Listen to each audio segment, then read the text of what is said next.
Terima kasih teman-teman semuanya sudah mampir di channel aku, channelnya Mbak Nur, Ruang Belajar Hukum Bersama. Jangan lupa subscribe ya. Kali ini saya akan membahas tentang sejarah advokat di Indonesia.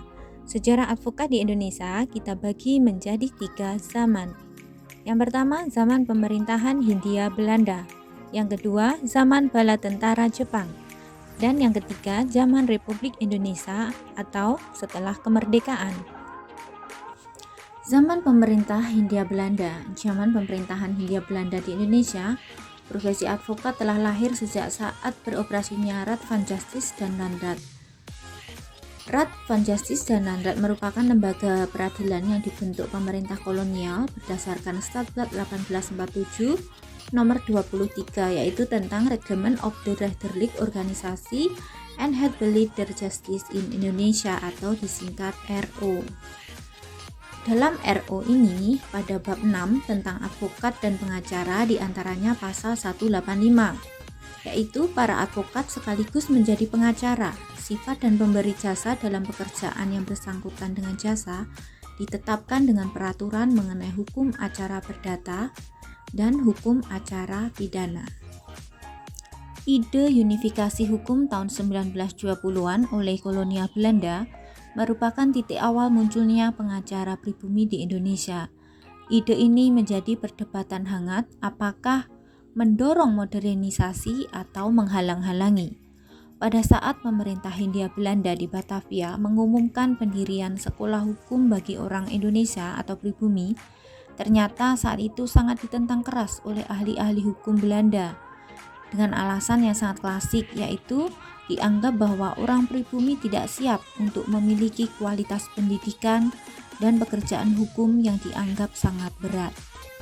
Baru setelah tahun 1924, sebuah fakultas hukum didirikan di Batavia dengan nama Rechtsgeschiedskunde dengan jumlah siswa waktu itu sebanyak 137 orang, yaitu 36 orang Belanda, 25 orang China, 70 orang pribumi asli, dan yang lulus untuk mendapatkan kelas bergengsi melanjutkan lagi ke Leiden, Belanda.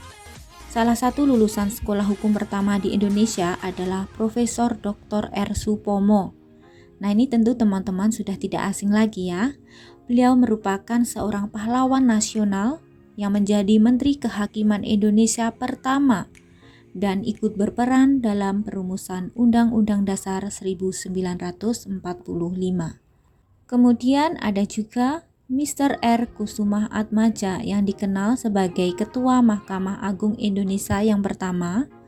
Beliau diketahui berhasil lulus dari Rechtsgeschiedskunde pada tahun 1919.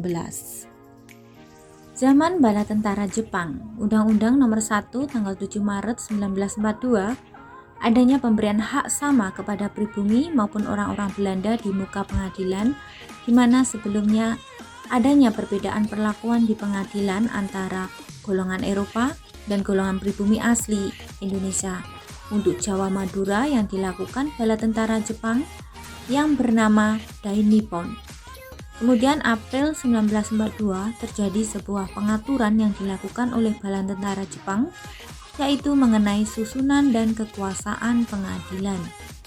Adapun pengaturan tersebut mengenai pengadilan tingkat 1 atau pengadilan negeri yang disebut Tihohuin, dan untuk perkara tingkat kedua disebut Kutohuin, mengenai asas kebebasan beracara bagi orang yang berperkara di pengadilan tidak boleh sendiri, dan jika yang bersangkutan sedang sakit dapat diwakili orang tua atau walinya.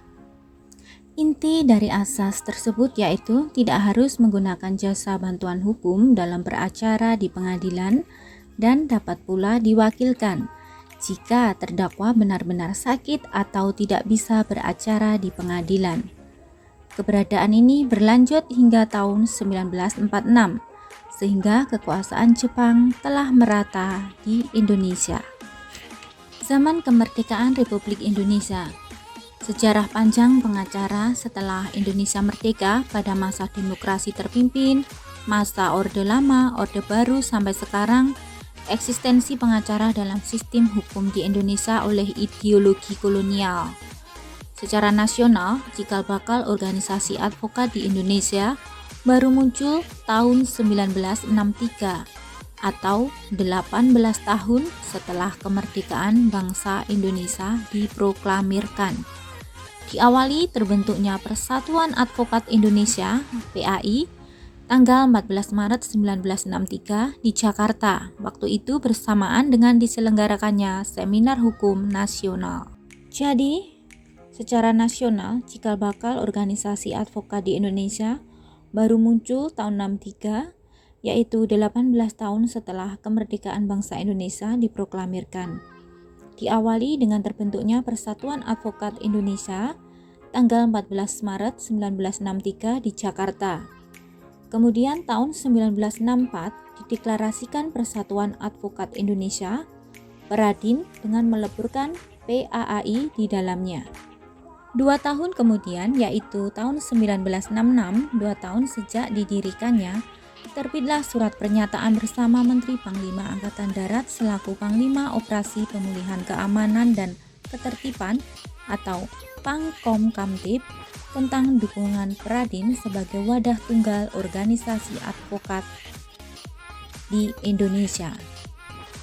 Masuk ke tahun 1979, yaitu 13 tahun kemudian, pemerintah berpaling dari Peradin yang terrefleksi dari izin pemerintah atas pembentukan Lembaga Pelayanan dan Penyuluhan Hukum atau LPPH yang dipimpin oleh Albert Hasibuan.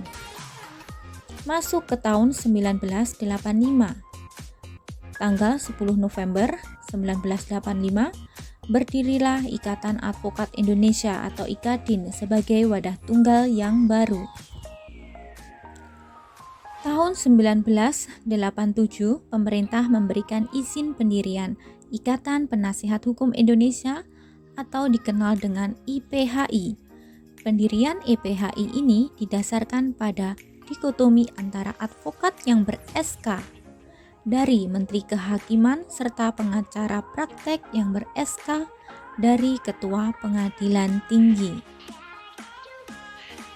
Tahun 1988, beberapa konsultan hukum mendirikan Asosiasi Konsultan Hukum Indonesia atau AKHI dengan tujuan mempertegas perbedaan karakteristik antara konsultan hukum dengan profesi hukum lainnya.